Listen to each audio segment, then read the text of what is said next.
ever since the city decided to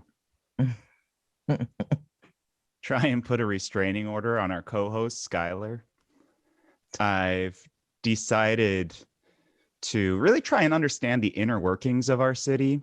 So I hopped onto the public access portal, and I've been using California Public Records Request Act to get all these emails and text messages and everything from all these different high-end officials to find out what on earth they were thinking when they decided to try and get this restraining order against Skylar. And I came across this email, and this is probably one of my favorite ones so far. It's an email on the day that Chief Daniel Hahn, police chief, and city manager Howard Chan found out about Skylar's hire at City Hall. Chief Hahn wrote,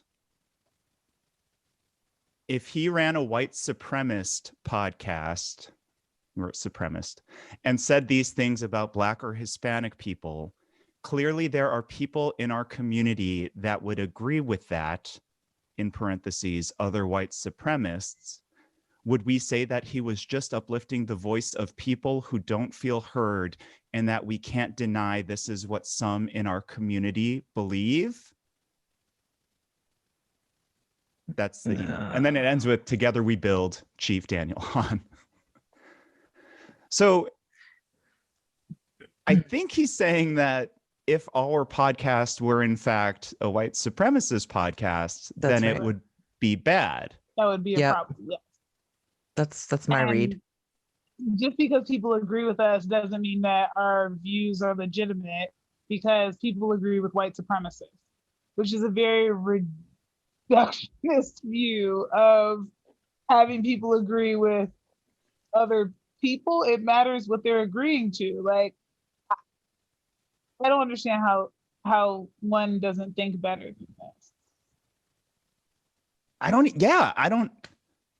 Yeah, and there's no like, well, so we see this email and Howard Chan's response is exactly, period. Exactly. Send. Send from iPhone. Which to me was like, I'm still trying to suss out what exactly the chief is saying here. I actually don't know what Daniel Hahn just... I see it. He's basically like, I disagree with these people. And there's another group of people I also disagree with who are white supremacists, and there are people in the community who agree with them. And how is this any different? And I would say because it's not a white supremacist podcast, and that's the fundamental difference, Chief Hahn. And the fact that you wrote that email, possibly even read it over once, I would hope, and then hit send to, because technically it's your boss, right? So you wrote an email to your boss that you would hopefully review, and then hit send, and at no point did you think, wow, that sounds ridiculous. Like, maybe because you knew your boss would be like, yeah. Exactly. And at no point did your boss go, wait, what? Oh, I love it. I don't know. I mean, I have so many more public records requests out, and now that I've seen these emails, now I'm like dying to know what Chief Hahn's been saying about our podcast from the beginning. So I'm going back and doing a public records request for all of his mentions of us since this all began. So I'm super excited for this. Chief Hahn, I can't wait to learn more about you. Did you two see he actually quote tweeted me? I did. I also saw how many people decided to hop on into that. He got ratioed. Yeah, he did. I definitely hopped in that.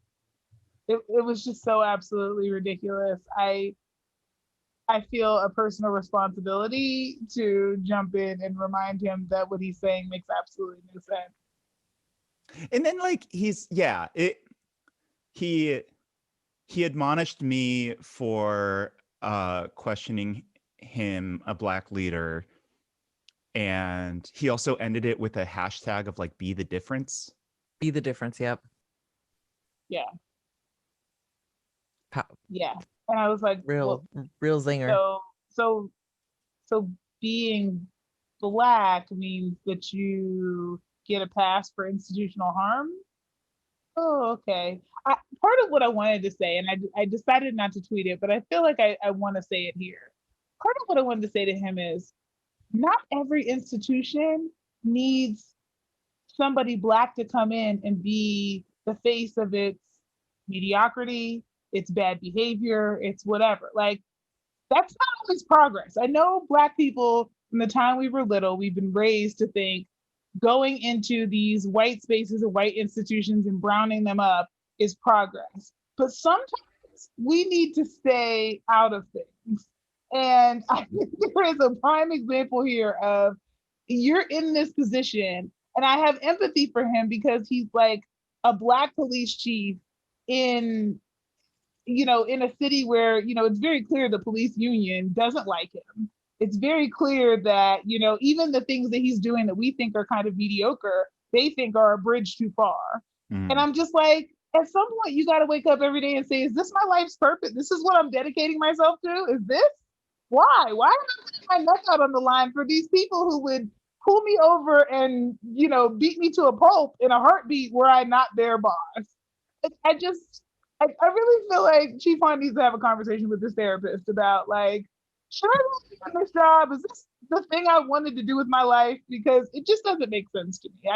I just don't think occupying every space as a brown person and being able to be like, yeah, is progress. It's like that's a conversation for another day. Yeah, it's the old joke of Democrats being like, more female prison guards. It's right. Like, no, that doesn't change these harmful institutions in any way. No. Anyway, for an intro, we got a little serious there. I mean, it's hard not to. Yeah. Chief on Myers-Briggs. Oh, what do you think he is? We'll get into that another episode. Let's start the show. I was started to think about it. It's time for a career change. So, Myers-Briggs, strength finders, whatever it is going to work for you. But I think there's a purpose out there for you that doesn't involve defending, institutional harm. So I want you to be the difference. I want better. Hashtag be the difference. The difference. Hashtag be best. Oh. Oh. And with that, we begin the show. Let's do it. When did we start? Like 7:15? Was that like 9 minutes? Give or take? Yeah. We should probably do 9 just to be safe. Okay. So we try and end it around 8:15, which means 8:10 we start to round it out. Yes, I am recording at 9:51, 2, 3. Okay. It took me a second. Yeah, but we're also chatting for like a minute or two before it. So maybe it was only like 7 minutes. So we'll shoot for like 8:17-ish, which means 8:12. Cool. Mm-hmm. We ready? Yep, we're ready. All right. Yes. 3, 2. Voices, the things they said. Voices, some from those dead. All the voices heard. Voices, things we say. Voices, they're in your head. All the voices heard. Well, hello, everyone. You have Kempa. And Shannon. And Flo. I can't get used to it. It's very weird. That's how we have to do it when we have a full house now? Yeah, it's weird. It doesn't feel good. No, it doesn't. It's Kempa and Skylar and Shannon and Flo. That's right. It's how it goes. Yeah, that's how it goes. Skylar was the first one I ever did an episode with. I'm just gonna say Skylar and then I'm gonna be like, yeah, it's Skylar and Shannon. I think when we have Elliot on, maybe he can Elliot just won't voice. Be Elliot. He'll just be Skylar the full episode. Oh, well, he does a great Skylar impression, so I'm into it. Wasn't there a show where they like just got rid of one of the characters, but like kept the same? I was gonna say like Good Morning America, but obviously it doesn't have a name in it. And then I was like, isn't there but wasn't there something with like Regis and Kathy Lee, but they changed it to Kelly? I don't know. I just feel like there was a show where all they sorts of swapped out sitcoms somebody did and they this. just kept the name.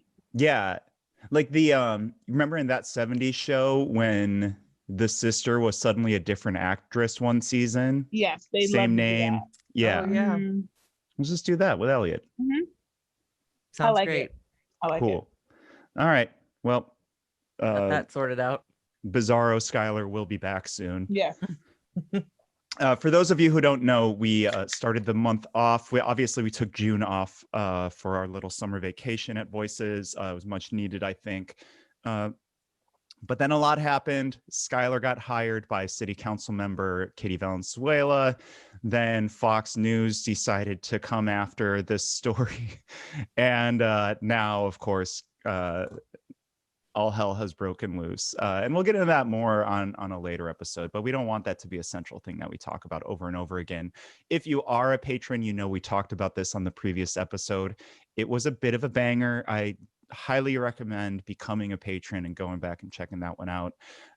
This is a very interesting case. I think it's a very instructive one for the greater left throughout the country, that as we start to wrest power from the Democratic establishment, from the neolib consensus, these are things that they will try to do. They will try to paint us as violent and unfit. And we have to be ready for it, and we have to have strategies ready for when they do try that. But yeah, welcome back, everyone.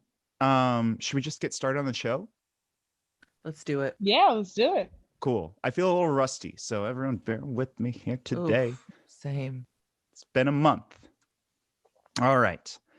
Well, today I put in a special request to discuss a national story, which we don't do too often, but a piece came out that showed an Exxon lobbyist, effectively, who was duped by Greenpeace into thinking that he was being interviewed by a headhunter who was going to like get him on some sort of board or at some other company or something. And he was telling them exactly, very openly what he did at Exxon. And in this interview with Greenpeace, he sort of basically admitted that capitalism is the cause of our climate crisis, that, we already knew that Exxon knew about their central hand in our climate crisis in the 70s. But then he takes it a little bit further and says, here's how we try and gum up the works and how we try and fight anything like a Green New Deal. And it's actually a really interesting video that this ended up on Channel 4 out in Great Britain, discussing the different things they do. One, they obviously focus on a few senators in the center to make sure they're over that 50 mark. Those senators are exactly who you'd think they'd be, right? Joe Manchin, Kyrsten Sinema, which Skylar got in a little trouble for mentioning her, apparently. And they're doing exactly what we all thought they were doing, right? They're taking oil money, and then they are stopping actual policy that's needed to mitigate the climate crisis, so that Exxon's shareholders can actually get the money that Exxon feels they deserve. What are some just initial reflections on this? So I felt like in reading this article, there were a lot of words being used to basically say, we are actively destroying the environment to make money. That's it. Like, I just felt like there's the article in a nutshell. The rest is all detail. But we are actively destroying the environment to make money, and we are unrepentant in that. And that's it. Like, and I think that's the sobering part about it, because in the back of my mind, I think sometimes I rationalize that the people who are making these decisions legitimately believe that there's some good, or they legitimately are playing this short-term game, or there's something about, or they just don't understand science because so many people don't. And So to actually have to come face to face with like the evil or ignorant, and like have people be firmly and squarely in this camp was really difficult for me to swallow, because I think I am firmly in the camp of like, if you know better, you'll do better, and this like exploded that as a world. And I know that that's not always the case, but I really try to live there of like, maybe it's a matter of people needing to know better, to do better. And that was, yeah. I'm a little bit of a sweet summer child when it comes to that. So yeah. Yeah, I don't know. I mean, it's just like, I guess it's not altogether surprising considering what we know to be true about the death cult that is capitalism, right? Mm-hmm. Like you get, it's like the things that people are willing to not talk about or highlight or fix in order to gain for themselves once like the talons are in to the dollars are countless. There's so many things, right? And this is just like, it's one story of many of people who know exactly what has been going on and aren't doing anything about it, because science is science, right? Like this is not the climate change is not something that just snuck up on us. It is something that is now like right in front of our faces in a different way, I think. But it's I mean, it's not, it's unfortunately this isn't surprising. Yeah. What this piece is also a frustrating reminder to me. And by the way, this is an essay by Nathan Robinson, I believe, editor of Current Affairs.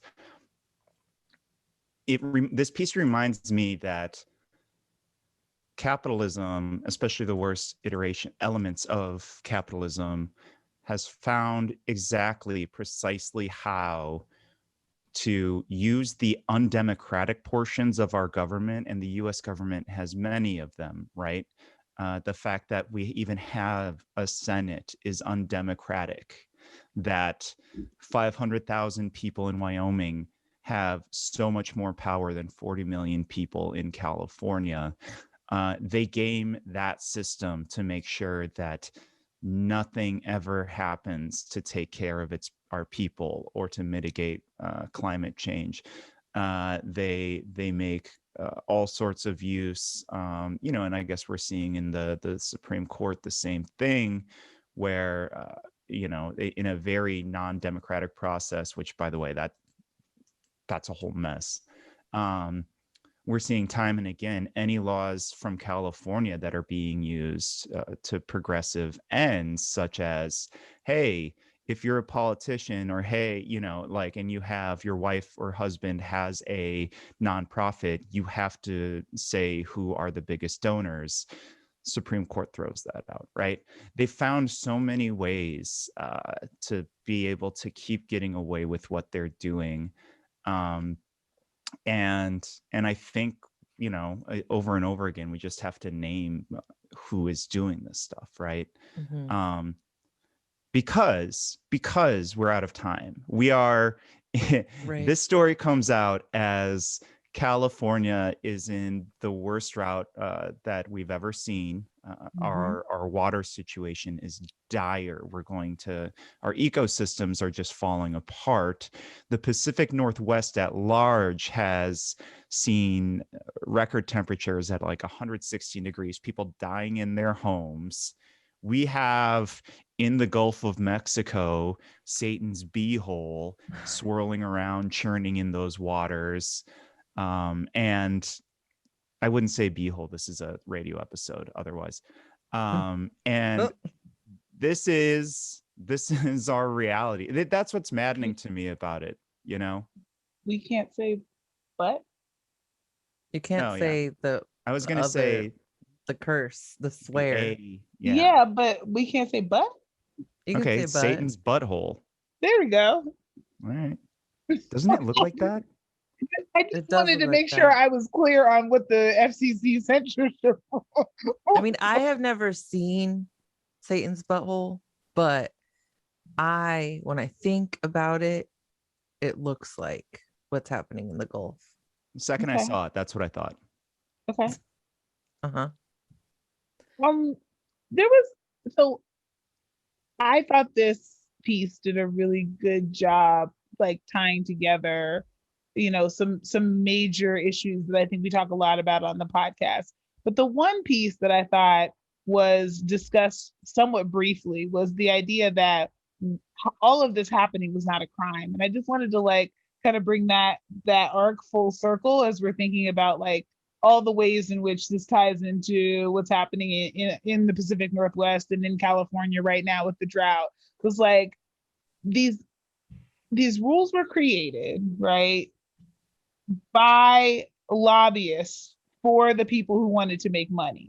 And so then there's a very circular argument to then turn around and say, after you created the rules, the things we're doing are not crimes, after you specifically lobbied to make sure that the things you wanted to do wouldn't be crimes, right? And so it raises those key questions that we come to a lot, which are, who makes the rules, and how do we make sure that those rules and the things that are defined as crimes are actually things that are harming us? And I would argue to anybody who would allow me to that, somebody, the war on drugs has caused far less harm in our community than climate change has and is going to, right? And I'm just like, so who gets to decide that ExxonMobil is not a criminal? Like the people who work for ExxonMobil are not criminals and who are making decisions are not criminals, but the people who were using drugs or possessing drugs were criminals, right?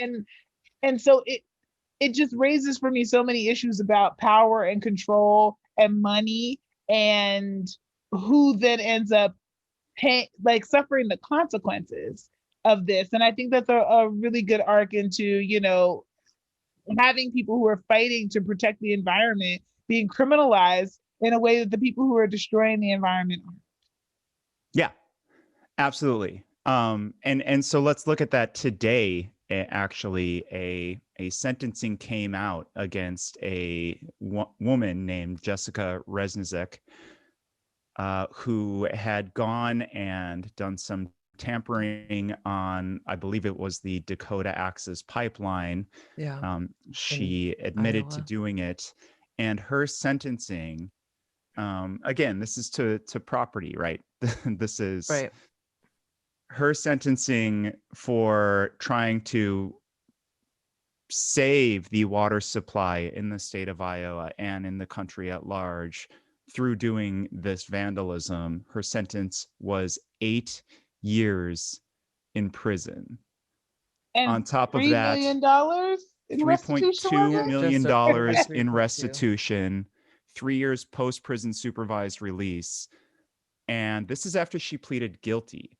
And the reason there was such a draconian response is that they gave her domestic terrorist charges.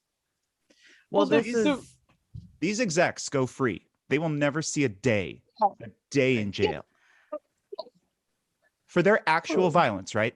Right. The violence that will result in countless deaths, that had already resulted in countless deaths. And she goes to prison for 8 years. Again, I mean, the parallels to, locals and the conversation you had on the last episode stand out. Absolutely. A lot, right? The people who are saying, stop doing this are the ones who get painted, and people with a straight face and with no sense of irony will tell you, well, I just think that there's no room for that. I mean, it's that exchange of, it's the power and control and money thing, right? Like you can,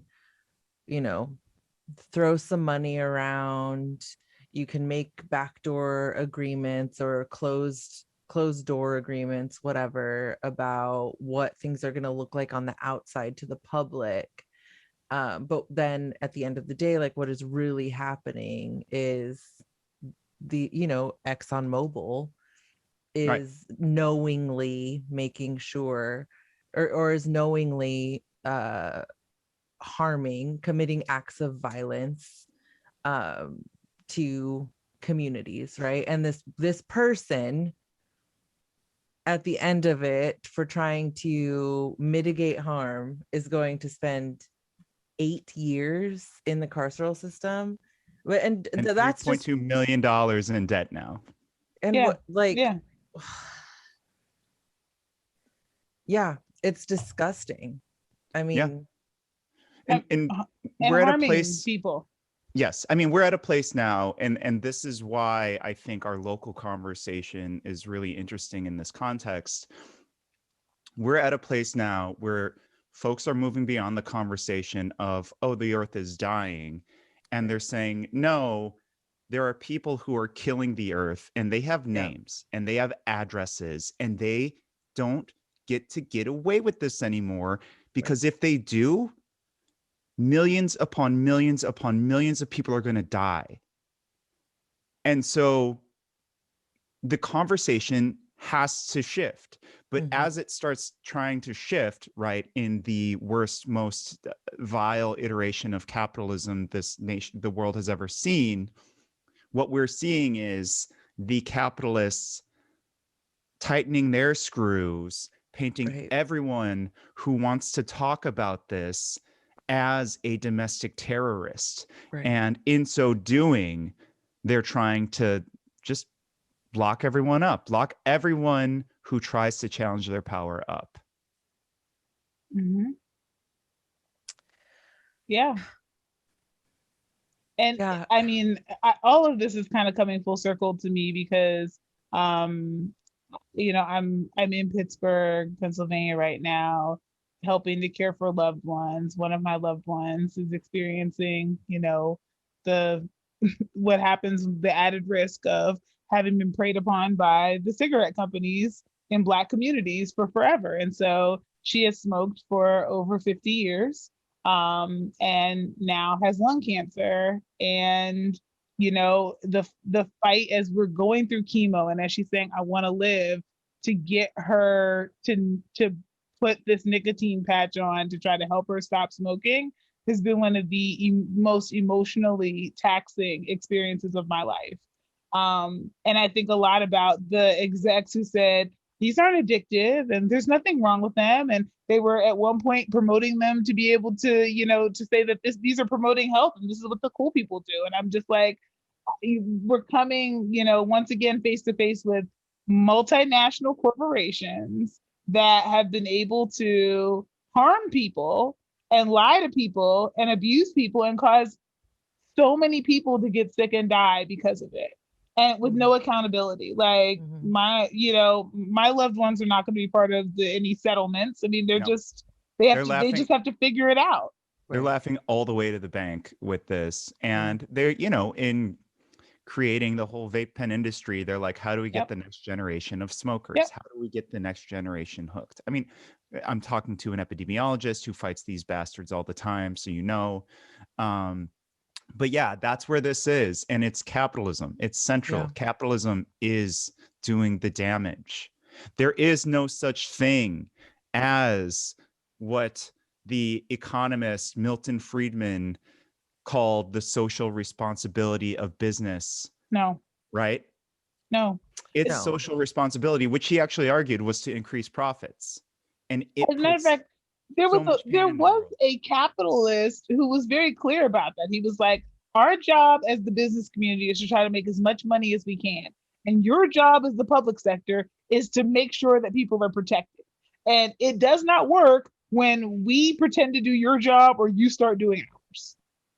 That is supposed to be the line. So when we get in bed with the, California Apartment Association and the realtors and the development, we get in bed with all of these other people, it stops being the public sector's job is to protect the people and to protect the environment and to do the things that are in the public good that don't necessarily make money.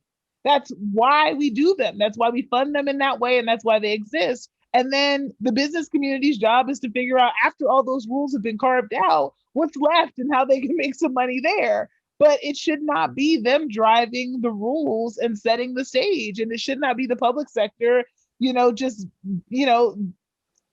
submitting to their will. Yes. Once again, Flo, I don't know if you did this on purpose, but you have beautifully, at the perfect time, found the right seg into our next topic. Let's talk about some of the damage that the California Apartment Association has done here in California, what the realtors have done in California, and what is, of course, the logical conclusion of all the damage they've done, which so many of our politicians have taken money from them so as not to ameliorate the conditions for our neighbors who are now out in the streets. Shannon, it's been a month since we've been on this show discussing this topic. Can you give us a little bit of a picture of where the Sacramento region is on homelessness? I know you were quoted in a Teresa Clift piece in the Bee recently. Can you talk a little bit about that? It was in fact about families experiencing homelessness, but then we can also just talk about it on a larger level. Yeah. A month away is like, I'm feeling a little rusty. So here we go. Not a ton has changed in terms of the landscape of homelessness in Sacramento. Like, where we find ourselves is still in a space where there are so many people experiencing homelessness, and there is not enough housing for them. Teresa Clift did write a piece that focused on families experiencing homelessness, noting that that a report that was recently released by HUD notes that 1,148 families are experiencing homelessness in Sacramento. So those are folks with minor children, and that number is up from the year prior. The year prior it was 1,132, and about half of those folks are sleeping outdoors or in their vehicles. Beyond that, we can talk about the number of single folks experiencing homelessness, and the data that we have for that is still the January 19 point in time count. The 2021 point in time count was paused as a result of COVID, but in 2019 it was found that 5,570 people were experiencing homelessness on the streets of Sacramento. Rewinding a little bit back to families, this is a huge issue in Sacramento right now. It's a huge issue for our state. In the state of California, there is only one city that has more families experiencing homelessness than Sacramento, and that's Long Beach. Long Beach, actually, where I was born and raised. You're our Long Beach dub all-star, Shannon. Man, I really don't like Sublime. Give it up. So, so what's, I guess, where are we at in terms of plans?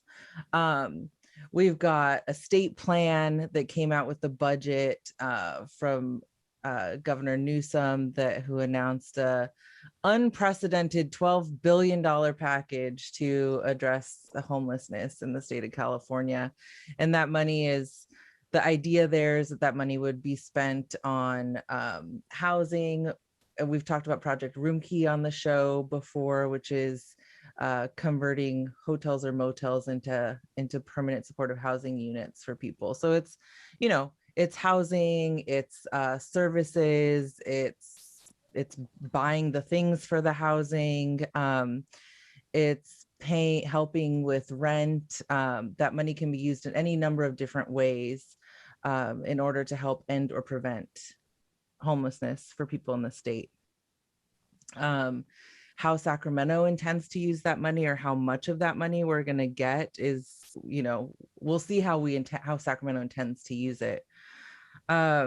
Just last week, the mayor, Daryl Steinberg, Master of Crows, thank you, announced at the State of the City address that he is interested in what we call right to shelter.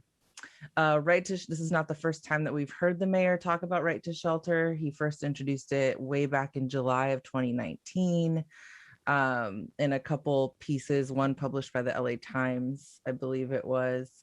Did he say right to shelter or right to housing? Because those are a little different, right? Yeah, but in this case, I think the way that it's being talked about right now is sort of interchangeable.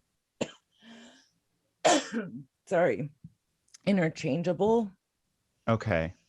I gotta take a drink of water. So I can just talk for a second. I love to talk. If these two terms are being used interchangeably, one might argue that Mayor Steinberg is in fact arguing for the same thing that Republican challenger to Gavin Newsom, Kevin Faulconer, is arguing for, which is make sure we have all of these thousands upon thousands of beds and then forcing everybody into those beds if they're out in the streets. Yeah, so so there's a lot of those details are still sort of being worked out, right? It's a skeleton plan announcement thus far, but it does sound like, based on the reporting that was done after that address, that the plan is that if a person does not take the shelter or housing that is being provided to them, there will be a penalty. And according to the mayor's office, that penalty is not going to be criminal, but it will be civil. And so we have yet to know what that civil enforcement will even look like, right? So lots of things up in the air there. The mayor really seems to be, sorry.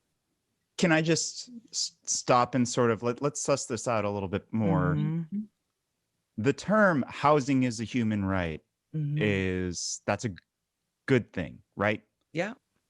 Here in the US, the first time we've ever actually tried to enact that was FDR. Yeah. And it didn't go anywhere. Right. But there are other countries throughout the world that do function and legislate around the principle of housing as a human right. And their homelessness numbers are drastically lower than ours, even if they are not as rich as the United States is. So that's a good thing. But there are some concerns around this sort of nebulous right to shelter / housing thing, wherein the elected officials arguing for this continue for no other reason in my head than to appease the homeowners, the rich folks, the business owners of their region, and say, hey, we're going to be tough on this.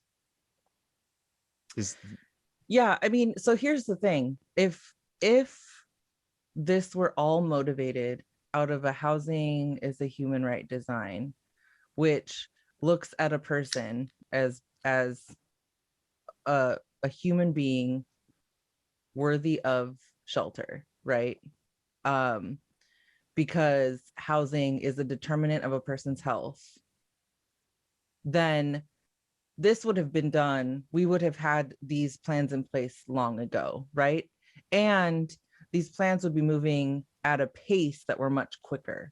But the reality is that it seems to me anyway, that the reason that we have this announcement now is because we see homelessness on the rise, and you see communities talking a lot about what are we going to do about the homeless problem, right? This is like, we hear the homeless problem a lot. And so this is a response to, I see that you don't want to see people experiencing homelessness. You don't want to have to be uncomfortable by seeing people suffering. And so we're going to then create this system that really leans on a punitive approach to offering people, or to making sure that people have access to what should be a human right. Like, the thing about criminal versus civil enforcement is a bunch of whack nonsense. If there's any amount of enforcement, you're going to lose people before you even start, because you're not building off of relationship, and you're not building off of people's like best interest at the end of the day. So Pollyanna Flo is now gone, and Cynical Flo is here to say, I think that is a very gracious and giving interpretation of people not wanting to see people suffer. I don't think most of these people who are complaining are concerned about the suffering. You're right. Or any suffering other than their own. And I'm putting that in air quotes for those who can't see us.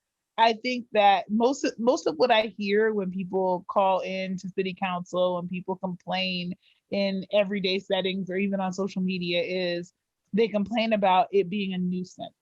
The business owners often complain about, their higher end patrons not wanting to come downtown or to some of the other places because it's unsightly, because they feel unsafe, because of all of these, all of these ways that this is inconveniencing them. Because they come in the morning and people have had to use the bathrooms there, and it's not what they want it to look like and the aesthetic that they're going for. And I think that is the extent to which people are concerned about the problem. I don't think it's a suffering thing. I don't think people are seeing them as human beings who deserve to have a right to housing, and they're fighting for that because it's breaking their hearts. I just don't. I agree with that. I think the use of the word suffering is intentional, and that I want people to know that that's what's actually happening, right?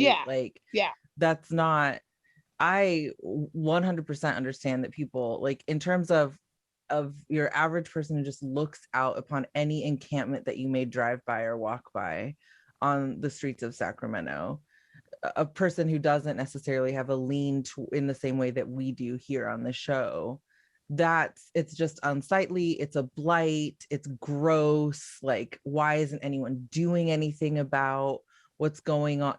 And because the three of us sit and listen to those city council meetings and the things that people have to say, or you hop on Nextdoor and you just hear people like, I'm sorry, you read the comments of people who are just heartless, right? Like, and they have no understanding of how whack the system is, and the system of support that exists for people experiencing homelessness is not equitable. First of all, it's not robust.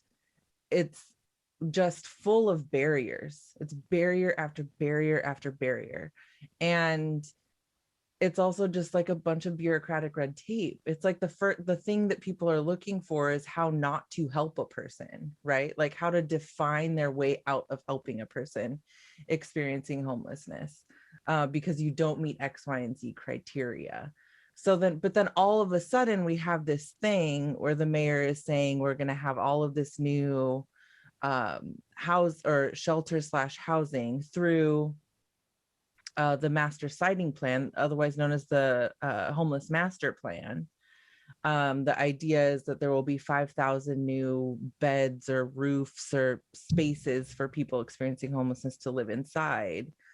And so now that we have it, you got to take it, right? Like, but also we have like municipal infrastructure. We have people who are paid to like show up to their offices at the Department of Human Assistance. And we have people in various like public buildings that are meant for social services who have been there for years and years and years, and services have existed, but you've been unable to build out a robust plan and to get people just basic services. So how are we supposed to believe that overnight, when you can't streamline a system for food stamps, let's say, or access to medical care, or, you know, whatever the case may be, that all of a sudden you're going to be able to effectively offer a person housing with like wraparound services.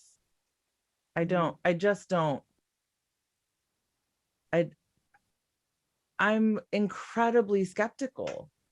And if the first thing that you say is after we have 5,000 new spaces for people to lay their head, if the next thing is, and if they don't take it, there will be some sort of penalty, like, what is that? Right. It's just, rather than like, we want to work with our community partners who built rapport over the years, or we want to learn from experts in the field, or we want to bring in a roundtable of people currently experiencing homelessness to learn from their lived experience about how we might best be able to serve them and bring them indoors, should that be the decision that they want at the time that we have the space available for them, right? Like, there's any number of ways to go about this that's better. But now you've got a bunch of people living outside who are potentially going to hear this news and be like, yeah, no. Yeah. Well, I mean, and again, I really think that his punitive addendum to all of this is him trying to appease to the rich residents of Land Park, right, of East Sacramento, of Pocket, right, who, of District 1, Angelique Ashby's McMansion area, right. These folks who just are like the folks you were mentioning earlier that are like, I don't want to see it, I don't like it, get rid of this blight. And that's them trying to appease to them so that they continue to put their dollars into his campaigns. Or if you're Jay Chenier, into your nonprofits, right? Like, it doesn't have to be this way, but they are still very much capitalists functioning as capitalists and not really leading with a human-centered approach. Well, and we also have like this situation where we have seen historically Daryl repeatedly, when things don't go his way, he gets mad, and punitive action is it, right? Like, we will never forget the National Guard. Yes. So this is not outside of his like routine behavior. For listeners not from our area, during the George Floyd protests in the summer of 2020, our mayor, who is ostensibly calls himself a progressive, brought in the National Guard and enlisted our local police force to really brutalize so many peaceful demonstrators, bullets through people's mouths, skulls literally cracked against legal observers. This was our coercive arm of the law's response under the supervision of our, once again, ostensibly progressive mayor. Yeah, and I think the message that they're trying to send to the people who will be skeptical of this level of investment, because I think that's what they're trying to, to make palatable, is, look, if we invest all this money, anybody who doesn't go in, we're gonna arrest them. Like, that's the message that they want people to hear, so that they'll go, okay, we're gonna sweep the streets, right? It's a sweep by another name. Right. Yeah, and that is just the city participating in the thing that they say is a domestic terrorism, which is property damage. Right. They go out and they tear down people's encampments, everything that they have, everything that they own. But if you're not wealthy and own the land, right, that, of course, then Shannon, it doesn't matter. Your property doesn't matter. That's not whose property we're talking about, right? I mean, there's always been these. It's interesting to me because, throughout, especially our history as a country, there's always been this addendum, right? There's the asterisk, and there's the unsaid rule of like, well, when we said all men are created, we didn't mean you, right? You knew that wasn't you, right? When we said that, we were talking about you. When we said freedom of choice, we didn't mean you, women. Like we meant everybody. Like you obviously got that, right? That was the subtext. Like we're all on the same page together, and that's the same thing here. Where it's like when we talk about property damage, nobody wants to have the conversation about the property that's destroyed every day when sweeps are happening. Nobody wants to call that property damage.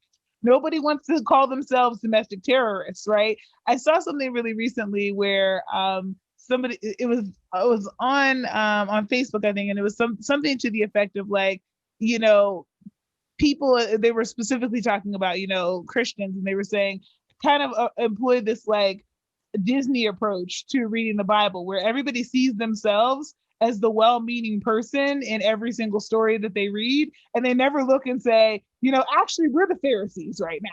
Actually, we're causing the harm. Like they never read with that intention, and I think that expands beyond just, you know, people of one particular faith. In this case, Christians. I think that's happening throughout. Like they are more than willing to see themselves as victims, but never willing to turn around and say, am I playing any other role in this story? I see social justice, and I want to quote, you know, Dr. King and all of the people who have been killed for their beliefs, who, you know, the people in your position who were alive at the time would have hated, but you don't ever turn around and say, am I acting just like them, but in my own, you know, current context? And I think that's the challenging part of watching people like parrot these words and try to occupy these spaces without actually having any internal reflection of like what's really happening here, and how can I hold this view of property damage is the worst thing that's ever happened and it's akin to violence, and not also then take that to its logical conclusion. Right. If the damage done against Mayor Darrell Steinberg's home is interpreted as violence, why do we allow him to oversee a Sacramento police department that does then commit violence against our unhoused community on a daily basis? Yeah. Right. So which one is it? And which one is it? Right. And hashtag be the difference. Yeah. Yes, please.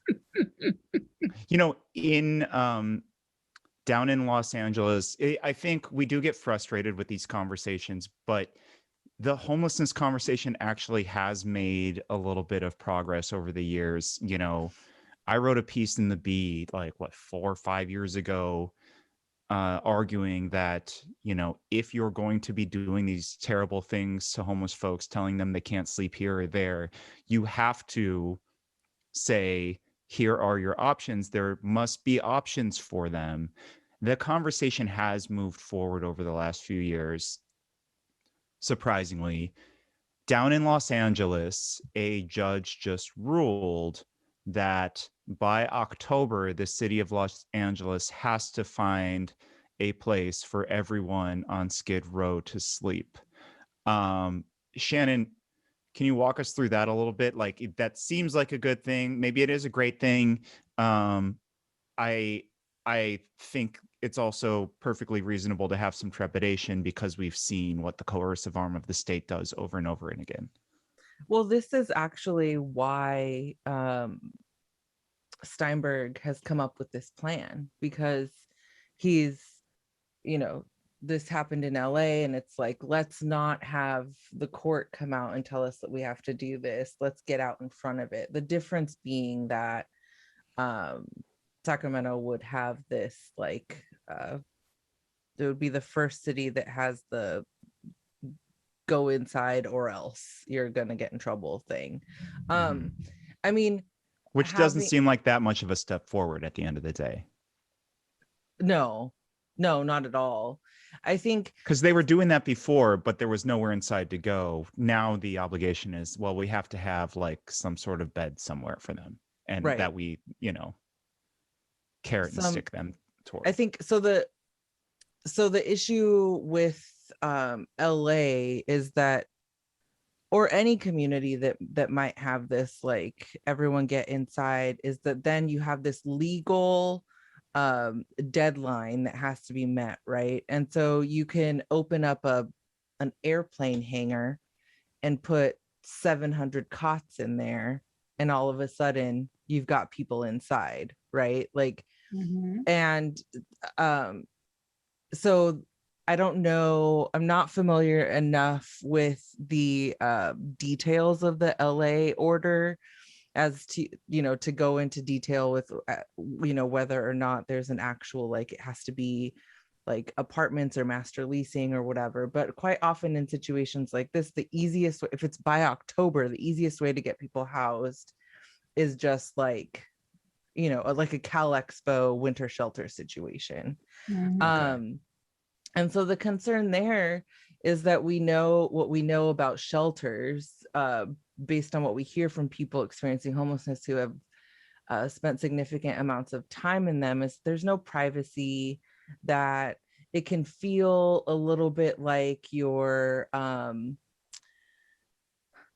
it can just feel a little bit confining. It can feel like your personal choice is not actually a thing that you get. And so when people hear about like sort of what the option for shelter is, then it's like, well, I don't necessarily want to go into a giant room with 300 other people, and I can only take one backpack of things and, all of this. So, is it a good thing that a court has stepped in and said that people have to be housed?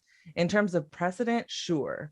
But I think we await the plan to see whether or not it's actually going to produce some real human-centered approaches or design to shelter, because we're not, people are people. And historically in this country, our focus has been hyper punitive and in the interests of those who have power and who are the kingmakers. So I think those concerns are probably very realistic. Yeah, and safe housing, I think, has to be included in there. Totally. I think that we have to appreciate that everybody has different needs, so it has to be accessible. There needs to be an element of privacy for people. There needs to be, there could be accommodations for, like, we talk about noise and privacy as something that seems like a luxury, but for many people, it's also a basic need, for them to be able to work, for them to be able to preserve their mental well-being, for people who may be really sensitive to light and sound, or don't sleep well when other people are doing things, like, people working different schedules. Like, I think we really have to be honest about what it looks like to have, to meet the bare minimum of what we mean by shelter, and then say anybody who doesn't get on board is going to be even civilly, penalized. Like, that's really scary, especially when we haven't even come up with the idea yet. And so I just want to circle back to this idea that,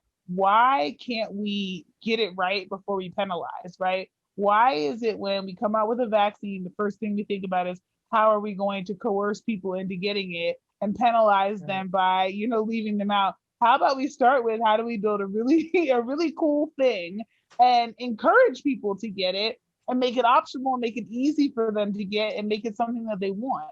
And then we can deal with the people who don't want it after we've done our best. I don't understand why our model is always, we're going to try to bop everybody over the head who doesn't immediately get on board. Yeah. Flo, you're really hitting the nail on the head tonight, because I was thinking about when someone like creates a thing that you really like and you really need and want, and you just want to be able to like let people know where to get it, but you don't want to have to like bop them over the head, right? You just like want to make it easy and accessible, maybe entertaining if you can, and potentially have it full of perfect just perfection. And when I think about that, I think about Voices River City, and I'm wondering where one might find more of this. You know, Shannon, I think that's a great wondrance. And let me tell you about this great, exciting thing. And I don't bop unless asked. Voices River Consent City. is sexy. Voices River City is first and foremost a podcast. So you can find us on all podcast platforms. Every Tuesday, we have a free episode. Every Friday, we have a patron-only episode. It's so much fun. Our episode, per episode. For as little as $5 a month, you can subscribe, become a patron, and really help us continue to do what we're doing. You can find us online at voicesrivercity.com. We are on, we have a store, voicesrivercity.com/shop. You can get t-shirts, mugs, you can get White Claw koozies. Look at that. Look at all those. Shannon's got all the merch, so please don't. Sitting right next to me. Yeah, that's a lot of fun stuff too. Obviously we're on social, Facebook, Voices River City, Twitter and Instagram at Voices River City. Follow the Instagram. There's some really funny stuff there. Twitter, we like to cause trouble, obviously.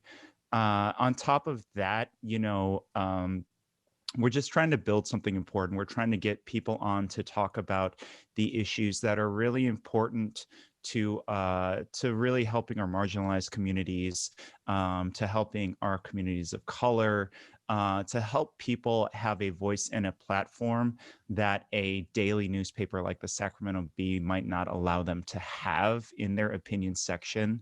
That's really what we are driving at here with Voices. You know, we are doing events.